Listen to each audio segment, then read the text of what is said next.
Here's to the ones with the guns. Ah.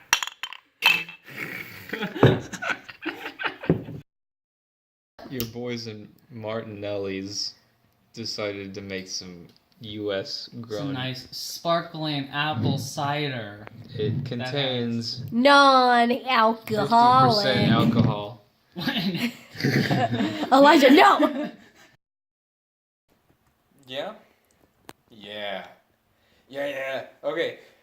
Scene. Cold War. 1961. Kennedy is... he's trying to protect against the Russians. The communists are coming into Cuba, and they're trying to be communist. But they're really close to Florida, and that's a really big deal. So, Bay of Pigs. Kennedy sends some people out, and they try to take Cuba back. Fails horribly. It's so bad. 1962. Fidel strikes a deal with your boy Nikita of the Russia, and he decides, all right, we'll build you a missile silo over there in Cuba, so that way you won't get invaded again by those friggin' Americans. And Fidel's loving it. It's such a great plan. So they go along with it, and eventually the Americans are flying U-2 scout planes overhead. They get crystal clear satellite footage of what's becoming, nuclear bombs in Cuba. And they see these nuclear bombs, and they're just like, oh, we got to do something. But no, it's 4D chess, so we can't just go over there and take them and blow them up because, nuclear war and all that jazz. That's terrible. So they think outside of the box. They're making a silo. You tell them to stop making the silo. Oh my god. Anyway, you're making a silo, so you get them to stop bringing in stuff to make a silo. Kennedy decides to go 4D chess. Let's put a naval blockade around Cuba.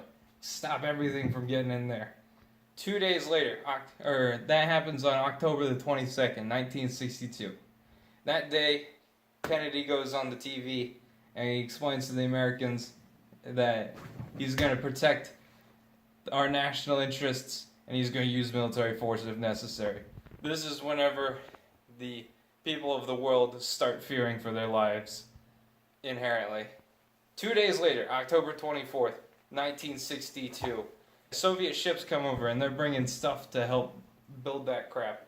And they look at the blockade. They're just like, should we go in there and take them out or go past? Nah, all right, that'd be nukes. All right. So they turn around. It's brilliant. It's fantastic. 3 days later, October 27th, 1962. U.S. scout plane is flying over. It gets shot down. American dies. People in America are planning an invasion. They're about ready to go for it. And somebody says no. I think it was Kennedy. So this is a real crisis. And John and Nikita are having heartfelt conversations. Being the President of the United States, he can do that. He just decides, all right, we need to stop nuclear war from happening. And, having a bunch of old crusty men do that to one person is really tough. That's why Congress wasn't involved for a bit. That's why the president was doing it. Fantastic man Kennedy was. So they send letters back and forth. The world's on the brink of nuclear war within 20 minutes at any time. And they send letters back and forth to each other. It's brilliant. But otherwise, they come to an agreement. Treaty is signed. They get the naval blockade out of there. Soviet Union takes off its missiles. The U.S. agrees not to invade Cuba again. And then the U.S. also takes missiles out of Turkey. And after this is whenever the Moscow-Washington hotline was made as a phone directly connecting the two of them. So that way they can call and have fancy talks every now and then. But this is the president right here.